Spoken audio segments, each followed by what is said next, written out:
Hello YouTube, Boss Rino. Welcome to my channel. Excited ako. Kasi ito ay Goosebumps. Alam niyo naman ang Goosebumps, nakakatakot to. Tapos ito ay request ng isa nating kasamahan sa live. Nakalimutan ko yung pangalan niya. Shoutout sa iyo. Top 5 ghost caught on camera. Investigador na nakakita ng multo. Sinundan at di na pinatahimik. Yan, patay. Yan ang ayaw kong mangyari sa akin. Yung sinusundan ako. Kaya ito, subscribe nyo si Goosebumps Top 5 kasi sobrang ganda ng mga video nito. Kaya huwag natin patagalin, tirahin natin to bago pa tirahin ng iba. Top 5 ghosts caught on tape. Grandpa's house. Takot yung boses eh. Grandpa's house. Chase and his wife visited her grandpa's house, who recently passed away. But what they didn't know, the house was haunted. By night's end, they were terrified and packing to leave. Hindi, pero totoo, bakit yung mga grandpa, yung mga bahay ng mga lolo't lola natin, medyo nakakatakot talaga, medyo creepy din eh, no? Kasi siguro mga luma yung gamit, luma yung bahay.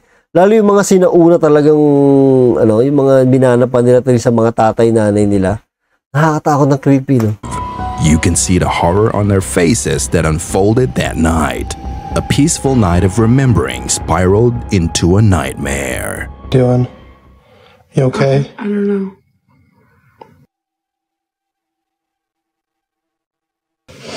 So, we were just going to bed and we're not... Nope, patay tayo dyan. Let me just show you. Gagong creepy nun ah. Ulul, And we literally had to put the bag up against the door because we're not sure. Nay, ang dilim kasi, ba't ba walang bilaw?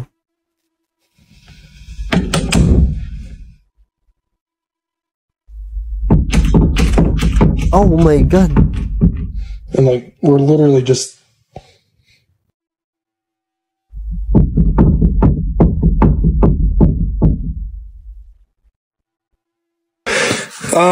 Okay, so we're Ano, may gagano ng pinto ko. Tanggalin ko yung pinto. Kaya sabi sa inyo, ayaw ko ng bahay na may pinto eh. leaving. We got all of our stuff packed. Oh. Oh, di ba? Oh. Buksan mo kasi yung pinto. Hindi na paparamdam yan pag bukas yan. Oh my gosh. Okay. Yeah, we're out here. Sa kwartong tinutuluyan nila, napalitan ng takot ang katahimikan ng gabi. Meron kung anong puwersa na gustong buksan ang pinto ng kwarto nila.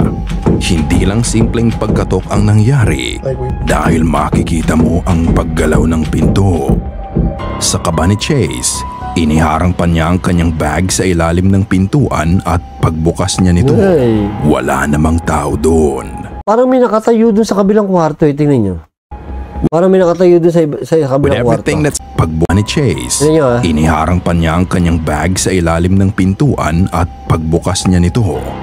Eh, kala ko parang may nakatayo dito na mataba na puti. Ewan ko kung nakikita nyo. O baka sa monitor ko lang. Pero parang may nakatayo eh. Wala namang tao doon. With everything that's happening around them, they just decided to leave the place. Strangely, even outside the room, tuloy pa din ang paggalaw ng pinto sa kwarto nila. Ang nakakapagtaka, makikita mo din ang ibang kwarto pero walang unusual dito. Tanging ang kwartong tinuluyan lang nila nakafocus ang strange phenomena. They came to remember. They left from a nightmare. Pero kung lolo't lola lang naman yan, okay lang yan. Baka nangangamusta lang, di ba? Cat was taken. Isang couple ang nag-install ng camera sa bahay nila dahil sa kakaibang mga bagay ang nangyayari dito. Nagsimula ang lahat matapos nilang lumipat sa bago nilang bahay. Isang beses, naghahabulan ang kanilang mga pusa nang bigla na lang. Uy! Ay, gago! Nakita niyo yun? Gago, may humikit ng pusa. Naglalaro ang dalawang itim nilang pusa nang bigla na lang may humatak sa paa ng isa sa kanila. The cat's leg got yanked off and got pulled out by something. Uy, gagi, legit to. Bigla na lang may humatak sa kaliwang paa nito at parang ibinato o binuhat ng mataas. Uy, Hindi gaging biro galing. ang distansyang inilipad ng pusa. Sa lakas nga ng pagkakahatak dito, nawala pa ang pusa sa frame. Mga ka-goosebumps, ano sa tingin Uy, ano yun? Kaya ba i-edit yan? Parang mahirap i-edit yun ah. nyo ang nangyari sa pusa?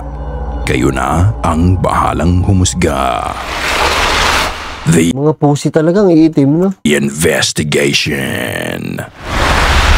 Bago ko simulan ang nangyari sa video na to, gusto ko lang ipaalam sa inyo na ito ay isang Japanese found footage case file na Ayos na. Japanese na. O, alam nyo na, Japanese na to. Nakakatakot to sigurado. base sa totoo Pero siyempre, pag Japanese talaga, blurred talaga. Asahan nyo na. Lalo pag gato 3 AM na kasi. Pag mga gatong 3 AM na, yung mga video ng mga Japanese, may blurred talaga dyan. Kaya pagpasensyahan nyo na. sa inyo na ito ay isang Japanese found blurred. footage case file na base sa totoong buhay. Nagsimula ang kababalaghan ng isang araw na sunog ang bahay sa tapat ni Mr. A. Kinuhanan niya ng litrato ang bahay habang nasusunog ito. Oh my God. Sa litrato, makikita mo ang silhouette ng human-shaped figure sa gitna ng malaking apoy. Ayon kay Mr. A, matapos niyang malitratuhan ang figura Yan na, blurred na. Mamaya may babae dyan.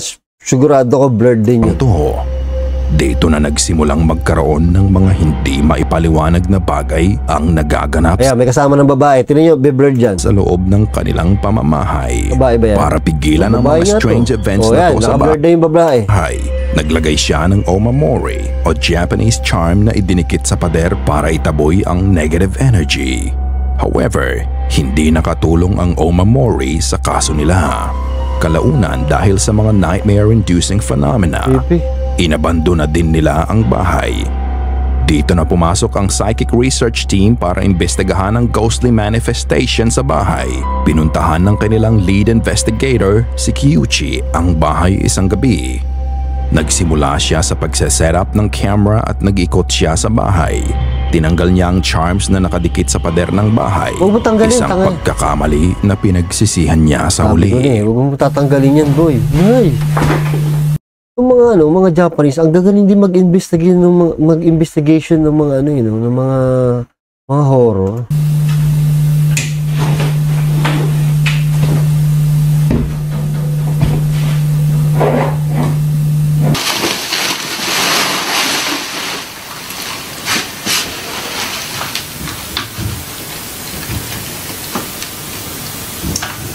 Nag-iimbestiga talaga sila ng mga praning din itong mga to.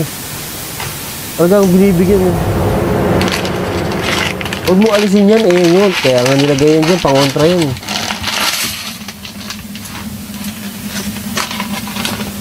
Yun ako.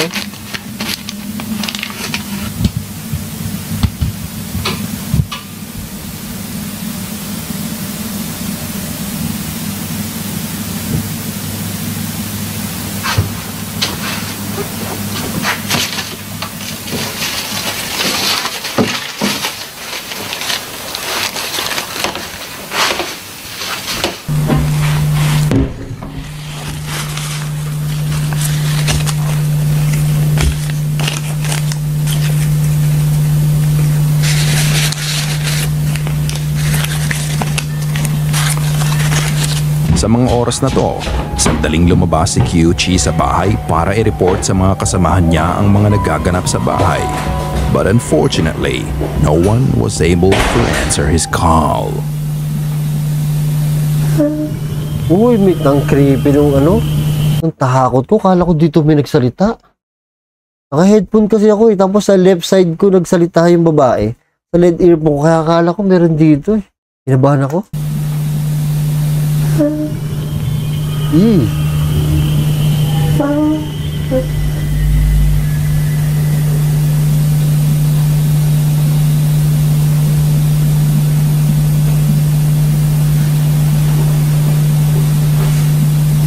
Ay, ang creepy. Apo.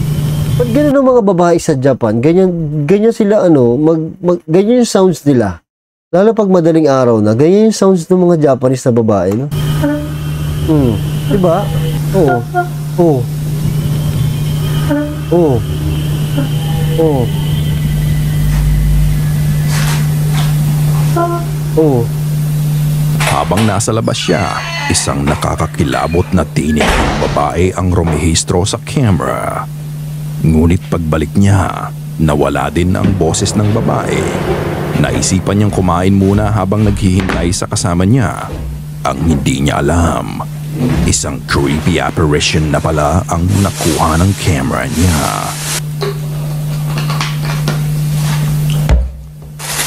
Creepy nila?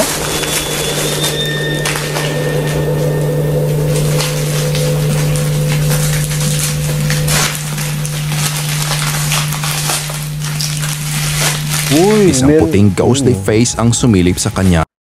Grabe yung mukha eh. Parang nakatagilid eh, no? Sa itaas ng door frame. Matagal din itong nakatitig sa kanya. Pinagmamasdan nito ang bawat kilos niya. Nakatanggap siya ng tawag galing sa superior niya at sinabi nito na maghintay habang wala pa ang ibang kasama niya. Dahil dito, ibinalik niya ang charm sa pader para pigilan ang paglabas ng mga espiritong nananahan sa bahay. Pero huli na ang lahat.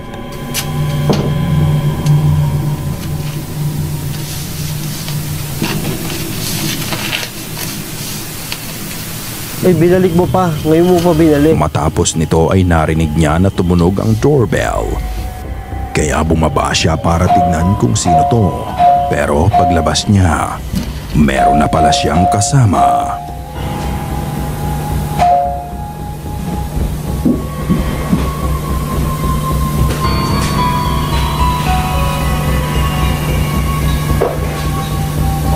Ayaw mo buksan ng ilaw. Walang ilaw.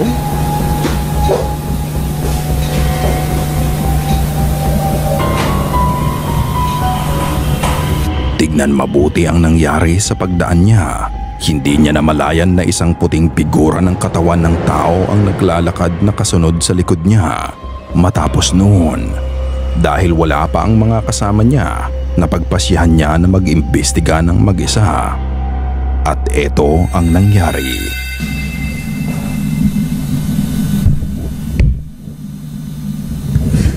Grabe Japanese ha. Takot yung mga ano.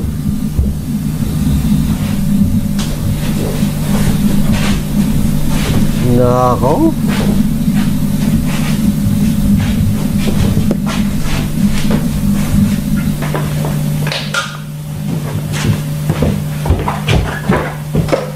Ang payat pa naman yung lalaki.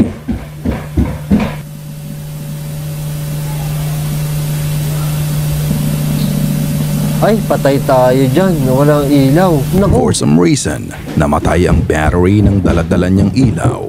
Matapos nito, kinuha na niya ang ilang gamit niya. Dahil na din sa takot, naisipan niyang umalis na sana.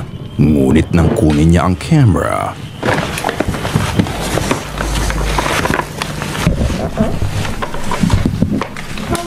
oh my God. May babae.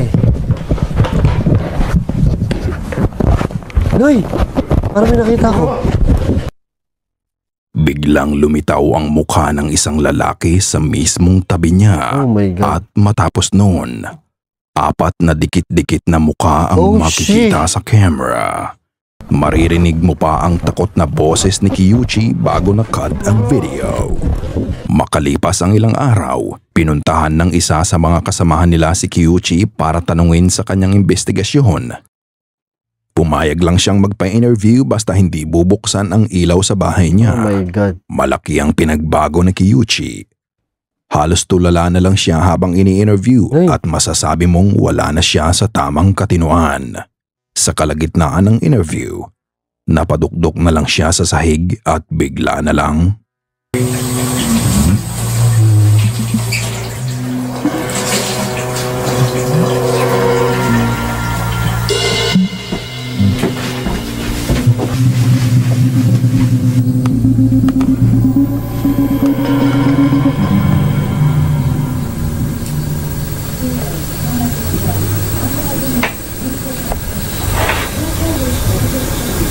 Creepy nito mga tol, iba to.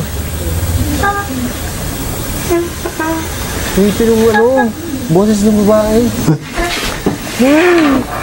Ba't ba walang ilaw dyan? Ay, Matapos nito, hindi na muli pang nakita si Kyuchi at ang nag-interview sa kanya.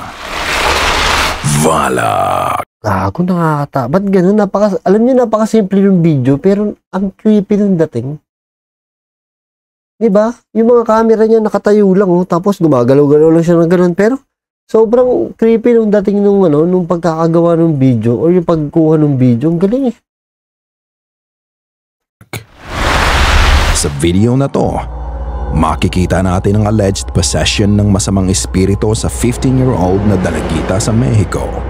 Naging bayolente ang babae at sinubukan niyang saktan ang kanyang ina at ang kanyang mas nakababatang kapatid na may edad lamang na 7. Nakatawag agad sila ng tulong at mabilis na nakaresponde ang mga bumbero. Pagkahuli nila sa babae, sinisigaw nito ang mga katagang Meet Valak, ang demon sa pelikulang The Conjuring Part 2. Oh my God.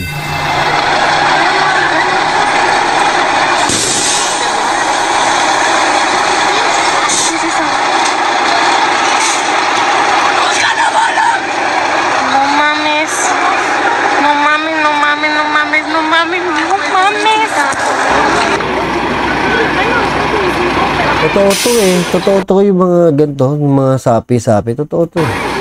¿Qué hago?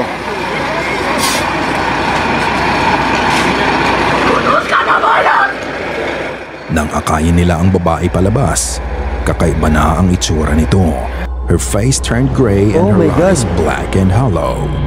Makikita mo ang galit at dark presence sa babae.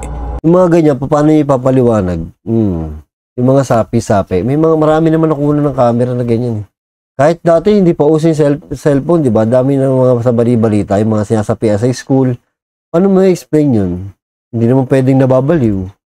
Saka yung mga malalakas. Nang kanilang subukang pakalmahin ito, she started speaking in tongues and her voice is absolutely terrifying. Pues ahorita lo que vamos a estar checando. Oh my God.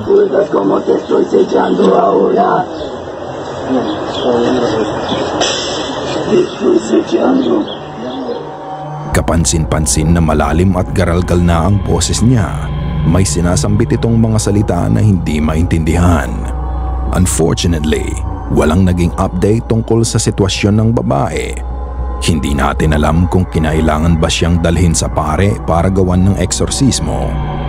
Ito ba ay tunay na kaso ng possession? Sa huli, ibibigay ko sa inyo ang desisyon.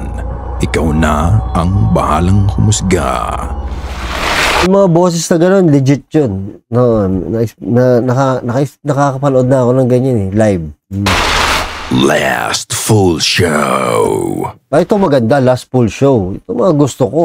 Wala bang happy ending to, tingnan nyo?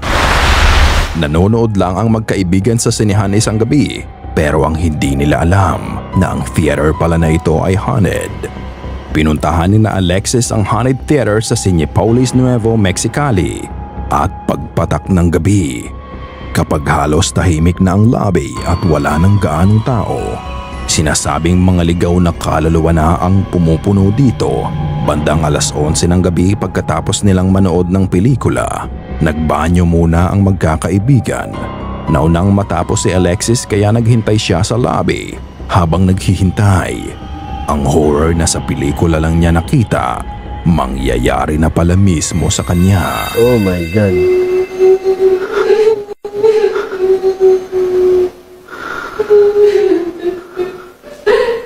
Wala, ang creepy naman yan. Maririnig ang chilling haunted cry ng isang babae. Wala nang masyadong tao sa sinihan sa oras na yon. Ang buong akala niya ay kagagawa nito ng mga kaibigan niya na pinaprank siya. Ngunit pagtapat ng camera sa kabilang bahagi ng gusali, Oh shit. isang terrifying apparition ng babae ang sumilip sa kanya sa likod ng pillar. Ito ay may abong kulay na mukha at itim na mahabang buhok. Ayon kay Alexis, sila na lang ng mga kaibigan niya ang naiwan sa sinehan ng oras na yon. At bali-balita na sa mga staff na meron talagang multo ng babae ang nagpapakita sa sinehan kapag sasapit na ang gabi. What do you think is this horrifying figure? A ghost or a hoax? ikaw na ang bahalang magpasya. Sana ay kinilab... Grabe sa Japan, no? Grabe, iba talaga yung ano, iba yung